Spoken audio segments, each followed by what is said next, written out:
আব্বুর সন্দেহ ছিল যে আমার বাইরে কারোর সাথে কোনো সম্পর্ক ছিল। আমার বাবা সকাল 10টায় বের হয়ে যায়, রাত 10টায় বাসায় আসে।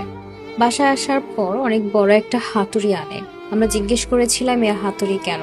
বলল বাসার কাজ করবে, রং মিস্ত্রি আসবে, সেজন্য হাতুড়িটা এনেছিল। পরে আমরা সবাই আমাদের রুমে চলে যাই, মাও মায়ের রুমে চলে যায়। আমরা আমাদের রুম লক করে ঘুমাই। সকালে ঘুম থেকে উঠে ভাবলাম আজকে মা সকালে কেন ডাকলো না। প্রতিদিন মা সকাল 5টায় আমাদেরকে ঘুম থেকে ডাকে। আজকে আমার ঘুম ভাঙে 7টায়। পরে আমি মায়ের রুমের দিকে গেলাম। মায়ের রুমের দরজা একটু ফাঁকা দেখে উকি দিয়ে দেখলাম রুমে মা নেই।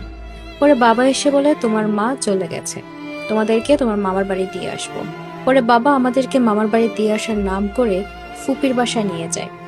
সেখানে গিয়ে ফুপিকে বলে তোমার ভাবি তো ভেগে গেছে, তোমার ভাতিজিদেরকে রাখো, আমি একটু পরে এসে এদেরকে নিয়ে যাব। তখন আমরা চিন্তা করলাম মা আসলে কোথায়, কিছু একটা গড়বড় হয়েছে। পরে আমি মামাদেরকে কল করি। মামাদেরকে কল করার পর মামারা পুলিশদেরকে কল দেয়। পুলিশ এসে খোঁজাখুঁজি শুরু করে। আমাদের বাসার বিল্ডিং এ রক্তের ছোপ ছোপ দাগ আছে। সেই সাথে মাকে যে হাতুড়ি দিয়ে অনেকবার আঘাত করেছে, মায়ের শরীরে অনেকগুলো আঘাতের চিহ্ন আছে। আমরা মাকে পুলিশ সহ খুঁজে পাই ডিপ ফ্রিজের ভেতরে, মুখ বাঁধা অবস্থায়। মাকে সেখানে বাবা লুকিয়ে রাখে। এরপর বাবা পালিয়ে যায়। এভাবে মা হত্যার লোমহর্ষক ঘটনা বর্ণনা দেন মেয়ে নিজে, কিভাবে তার বাবা তার মাকে হত্যা করেছে। হ্যাঁ দর্শক, রাত 11:30টার দিকে কলাবাগান থানার ওসি ফজলে আশিক জানান একজন নারীর লাশ আমরা ফ্রিজের ভেতরে পেয়েছি। আমরা ঘটনাস্থলে আছি, কাজ করছি। সে নারীর নাম তাসলিমা আক্তার, বয়স 42 বছর। তার স্বামীর নাম নজরুল ইসলাম। ঘটনার জন্য প্রাথমিকভাবে স্বামীকে সন্দেহ করেছে পুলিশ। কলাবাগান থানার পরিদর্শক রফিকুল ইসলাম বলেন এই দম্পতির 17 ও 14 বছর বয়সী 2 মেয়ে রয়েছে। রোববার রাতে 2 মেয়ে আলাদা ঘরে ঘুমিয়েছিলেন। সকালে উঠে নজরুল ইসলাম 2 মেয়েকে ঘুম থেকে ডেকে তুলে বলেন তোদের মা আরেকজনের সঙ্গে পরকীয়া সম্পর্কে জড়িয়ে বাড়ি ছেড়েছেন।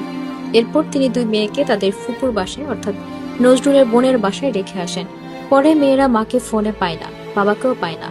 এ নিয়ে সন্দেহ হলে তারা মামাদের বিষয়টি জানায়। পরে তাসলিমের ভাইয়েরা পুলিশকে জানালে সোমবার সন্ধ্যায় পুলিশ সে বাসায় গিয়ে ডিপ ফ্রিজের ভেতরে তাসলিমার লাশ পায়। পুলিশ পরিদর্শক রফিকুল ইসলাম বলেন লাশের জখমের চিহ্ন রয়েছে। এ ঘটনার পর থেকে নজরুল পলাতক রয়েছে। পুলিশ বলছে নজরুল তেমন কিছু করতেন না, একসময় তার আদাবরে বাড়ি ছিল।